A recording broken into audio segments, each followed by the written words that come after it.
the Honda CR-V. Now, do you know what its name stands for? Well, you probably guessed that the V in the CR-V is vehicle. The CR bit, well, I'm wearing a clue. Got it yet? It stands for comfortable runabout. And this is a car that's comfortable for everyone, especially those in the back seats. So first of all, these rear doors, they open to almost 90 degrees. It makes it dead easy for people to get in. And the raised ride height means you can just flop down onto the seat. Now, if I move across, now you can see I've got loads of knee room. I can stretch out in the back of this car. There's plenty of headroom as well, even for taller adults. Even though we've got this panoramic glass sunroof, which does eat into the headspace a little bit. And on the whole, it's really comfy here in the back. You've got huge windows as well. The kids will like that. They'll also like the fact they get a good view forward. And one of the cool features about this car is you've got a completely flat floor.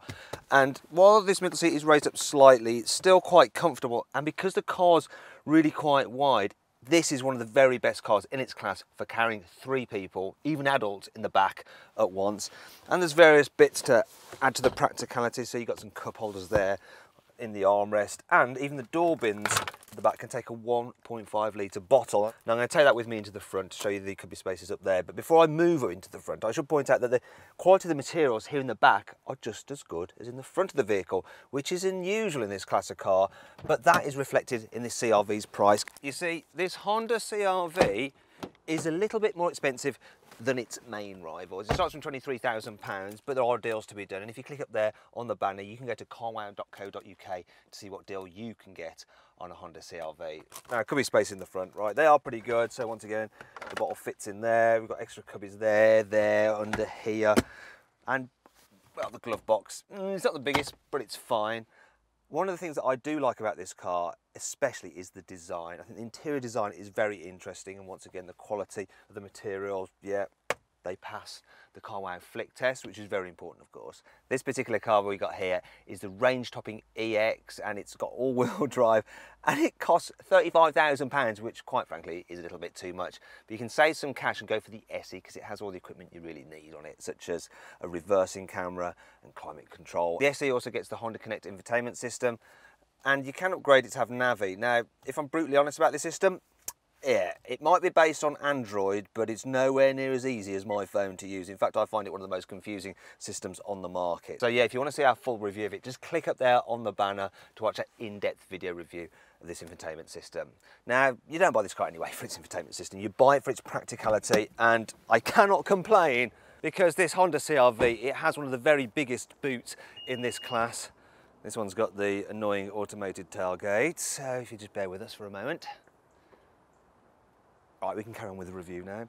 I'll just get this load cover out of the way so you can see what's going on. I mean, look at that space there. It's absolutely massive. The only detraction is a very small load lip there, but other than that, it's really usable. You've got some netting there, which is handy. Tethering points, your 12-volt socket. If you look under here, some more space and a space saver spare wheel. I also like this feature. You want to store this parcel shelf in the car. There's a little place for it so it doesn't roll around in there. But this is the best bit.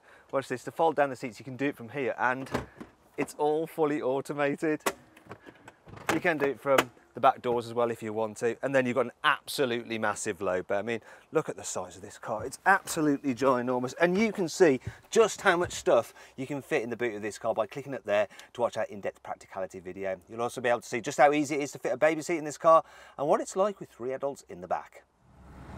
Overall, the CR-V is very practical, but how does it feel to drive?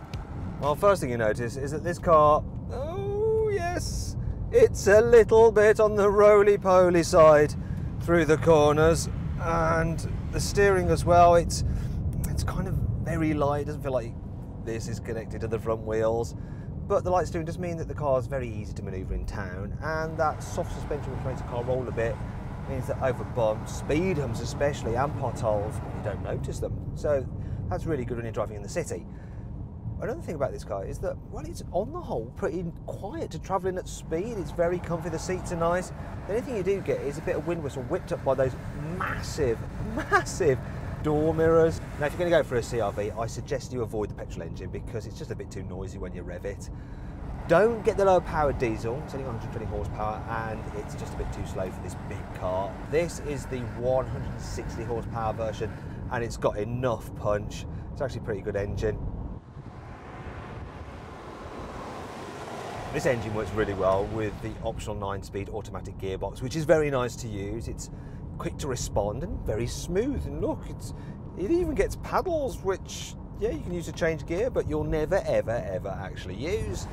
Now, with this engine and gearbox combination, Honda claims the CR-V will do around 55 miles per gallon, and the trick computer says I'm doing, well, that's not so good. There are some other annoying things about the CR-V. Here's 5. Well, the automatic gearbox you get with the diesel engine is good. The one for the petrol is not so much, and both get this weird gear selector knob. If you opt for the very largest wheel sizes, they do reduce the ride comfort somewhat. The button to activate cruise control is called Main. Of course it is. Well, the CR-V safety is generally very good. You only get auto emergency braking on the very top trim level. Anyway, you don't want that to put you off this car, as it has plenty of cool features.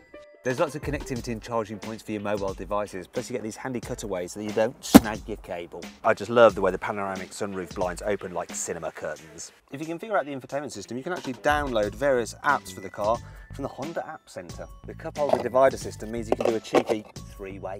You can get hill descent control if you're a little bit scared of driving down steep slopes yourself.